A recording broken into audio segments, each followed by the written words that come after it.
Welcome back.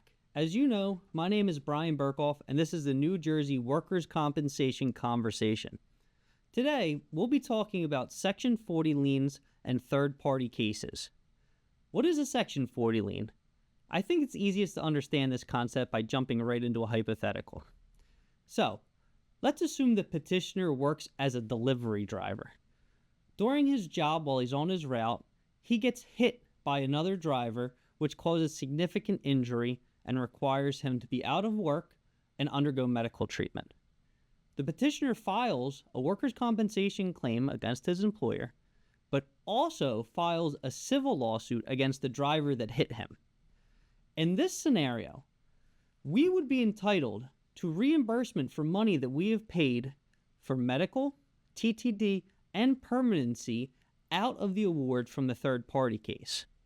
The general concept as to why this is done is because we want to prevent double recovery from happening where the petitioner is provided a windfall and we're stuck footing the bill. But how do we calculate how much we would be entitled to when there is a third-party case that results in a Section 40 lien? First, we have to know what the third-party case settles for, how much the attorney fee was in that case, and how much the costs were. To gather this information, we want to ask for the settlement sheet from the third-party case, which should outline all the specific details. Secondly, we have to figure out how much money was paid under comp. We essentially have to determine what our workers' compensation lien amount is. To do this, we should request ledgers of both the medical paid, the TTD paid, and the permanency paid. Many times the permanency haven't been paid yet because we're in ongoing litigation, so it may only be the first two. And when I say permanency, I'm referring to order approving settlements. It's important to note that Section 20 settlements are not lienable. So that means if we resolve a case by way of an order approving settlement for $30,000, we'll receive money back from our lien. But if that same case is resolved by Section 20 for $30,000, we don't get any money back out of our lien. So, let's jump into some more hypotheticals to explain how this all works. The first example is when the third-party settlement exceeds the workers' compensation lien. So let's assume that there is a third-party case that settles for $100,000. The attorney fee was 1/3, as is custom in most cases, and the costs in the case were $750. It's important to note that we can subtract up to $750 for costs, but that's the maximum. So hypothetically, if there was $2,000 worth of cost in the third-party case, we would still only subtract the $750. Now, if there was only $100 in costs, we would subtract $100 rather than the $750. So, based on this hypothetical, our math is going to be $100,000 times 2/3, which is the full amount minus the 1/3 of the petitioner's attorney's fee in the civil lawsuit. So that gives us $66,666. We then subtract the $750 for costs, and that leaves us the amount of money that is the total that we could receive from a lien from the third-party settlement. So it's important to note that if the attorney in the third-party case had a fee that was less than 1/3, it would also increase the amount of our lien. So if that attorney had a 25% fee or a 30% fee, we would have to change our calculations. If it was 25%, our lien amount would be 75% less the $750.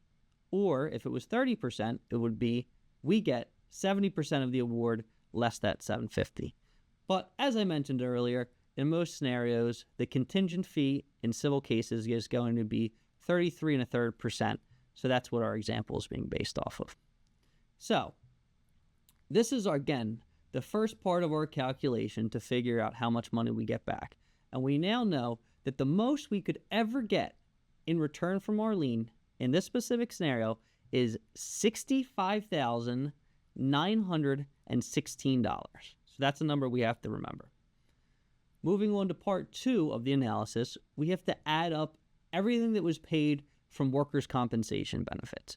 This includes medical treatment, TTD benefits, and also permanency. Let's say after doing those calculations by looking at the ledgers, we've paid $90,000 in workers' compensation benefits. In this hypothetical, the workers' compensation case has already settled, so we know what the perm benefits were. And now that we have this number, we can calculate the money that is owed to us right now. So we're entitled to be reimbursed for 2/3 of what has been paid so far. So we're going to do $90,000 times 2/3, and again, less the $750 in fees. This is going to give us a number of $59,250. That's the amount that we're owed right now. Since this number is smaller than the total amount that we could recoup based on our calculations in the first step, we're going to be entitled to a check for the full amount. That means right now we're going to get a check for $59,250. And not only that, it means that we're going to have a remaining lien credit in the future should we have to pay additional money for medical, TTD, or permanency. To calculate that, we subtract the number we got from part 1 of our calculation from the number we got in part 2. So we're going to do $65,916 minus the $59,250 that we've gotten in our pocket right now, which means we have $6,666 remaining in our lien. So how do we get that money back? Essentially, we reserve the right to have the lien reimbursed should petitioner get additional comp benefits in the future. So let's say they reopen their claim and they immediately seek medical treatment. We only have to pay 1/3 of the medical treatment bills, while petitioner has to pay 2/3 out of their own pocket. So we keep deducting the amount that the petitioner is paying out of their own pocket until we fully exhausted our lien that remained of a little over $6,000. All right, that was a lot of math, and I know, at least in my business, we didn't come here to do math, so hopefully that was helpful as a point to go back to. And again, this is an example. That was an example of when the workers' compensation amount paid was less than the third-party lien, which is always great in our business. We want the third-party cases to be large, so we get more reimbursed. However, that's often not the case. So let's discuss another example where the workers' compensation lien is actually greater than the third-party settlement.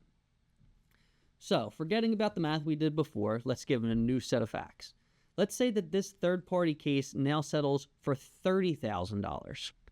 The attorney fee is still 1/3, and the fees are still $750. We would do the same math as we did before, where we'd calculate $30,000 times 2/3, which is $20,000, and then subtract the $750 for fees. That leaves us with $19,250. That is the most money that we could ever get back from this third-party lien. However, in this scenario, we've paid $60,000 in medical benefits, temporary benefits, and permanent benefits. So, even though we have paid much more than the third-party case actually settled for, we're only going to be able to get back that $19,250. At that point, our lien will be fully extinguished, and we will not be getting any additional recovery. We'll continue to pay at full price for any additional benefits that petitioner would need. While these are just two scenarios that demonstrate how the calculations can be done, another issue that we face is that the third-party claim often resolves before the workers' compensation claim does. So at that point, we have to calculate at the moment in time the third-party case settles, how much are we entitled to that day? We then have to ensure that we're only paying for 1/3 of the benefits moving forward, assuming that there's additional lien credits remaining. So, in example 1, this number was $65,916. We would have received a lump sum based on how much we'd paid to that point, not to exceed the number $65,916, and then pay progressively at a 1/3 rate until we fully extinguished our lien. A lot of the time when we resolve the workers' compensation settlement, we have to pay a reduced amount at the time of settlement under the order approving settlement that would fully extinguish our lien amount.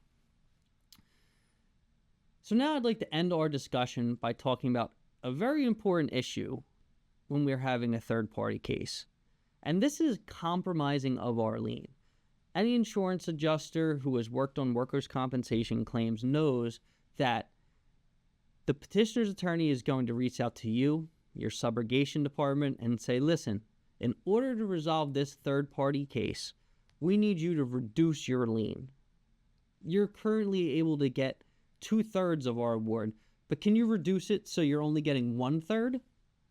And I would caution you to be careful when this is asked, because there is absolutely nothing in the statute that would require us to reduce our lien, and often no one else in the case is making a concession. The petitioner's attorney is not reducing their fee, yet they're asking us to take a cut on our end. So why would we ever do that? Most cases, you wouldn't. We blankly would recommend that you didn't say, no, I will not agree to reduce our lien in any fashion. But there are a few instances in which it may be beneficial.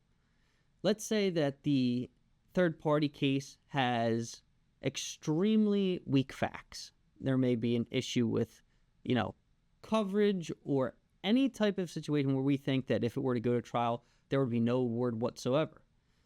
If this settlement truly is dependent on us reducing our award, or reducing our lien amount, we may want to consider it if there's a possibility at trial that we would get nothing.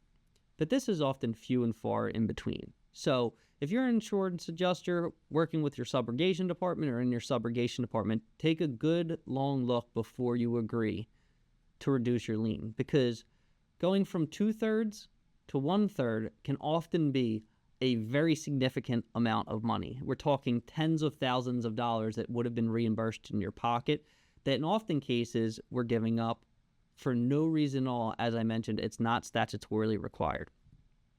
So this is a complicated topic with a lot of math involved. I hope our few examples were able to illustrate how you can calculate the money that you're owed when there's a third-party case. But if you have any more questions about a claim you're handling specifically, feel free to reach out to me. I'd be happy to address any questions you might have.